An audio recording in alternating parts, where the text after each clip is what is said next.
ఒక భార్యాభర్త ఒకనాడు కూర్చుని మాట్లాడుకుని అనుకున్నారు, ఇంతకాలం అనేక భోగాలు అనుభవించాం, ఇంకా ఎంతకాలం భోగం అనుభవిస్తాం, అన్ని పిల్లలకి ఇచ్చేసి సంతోషంగా ఇద్దరం కలిసి తీర్థయాత్రలు చేస్తూ భగవన్నామ సంకీర్తనం చేస్తూ దొరికింది తింటూ నదిలో కొట్టుకుపోతున్న రెండు ఎండు పుల్లలలో ఏ పుల్ల ముందు ఎటువైపు వెళ్ళిపోతుందో ఎవరో ఒకరు ముందు పడిపోవాలిగా, రెండవ వాళ్ళు ఈశ్వరుణ్ణి తర్వాత చేరుతారు.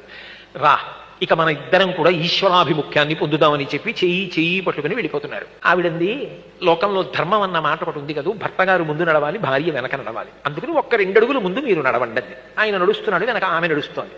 ఆయన నడిచి వెడుతుండగా ఆయనకు బంగారు గొలుసు ఒకటి అక్కడ కనపడి, ఆయన ఏం చేశాడంటే టక్కున కాలుతో తొక్కిపట్టి, అమ్మ బాబోయ్ బంగారం గొలుసు, ఇప్పుడు ఇది మా ఆవిడ కానీ చూసిందంటే ఏమండోయ్ బంగారం గొలుసు అని చేత్తో పైకి తీస్తుంది, గొలుసు తీసిన తర్వాత మళ్ళీ బంగారం గుర్తొస్తుంది, బంగారం తర్వాత సంసారం గుర్తొస్తుంది, ఇది మళ్ళీ వెనక్కి వెళ్ళడానికి కారణం అవుతుందేమోనని కాలుతో తొక్కి నించున్నాడు. ఆవిడంది ఆగిపోయారేం ముందుకెళ్ళండి అది. ఆయన అన్నాడు, లేదులే వస్తున్నాను, ఒక్క అడుగు నడు అన్నాడు. ఎందుకంటే ఆవిడ ముందుకు వెళ్ళిపోతే కాలు తీసేసి వెళ్ళిపోదాం, ఇక చూడదు. ఆవిడంది, ఇంకా మీకు బంగారం గొలుసు కనపడుతోందా?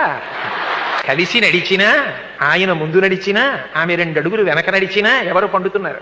ఆ పండడం చేత కానప్పుడు ఇంకా ఆవిడ మీద అనుమానం, నిజానికి పండుతున్నావిడ ఆవిడే, పండుతున్న ఆయన కాదు. ప్రస్థానం ఇద్దరూ సమానంగా చెయ్యగలగాలి, లోపల సమానంగా పండాలి, అందుకు పరిణయం.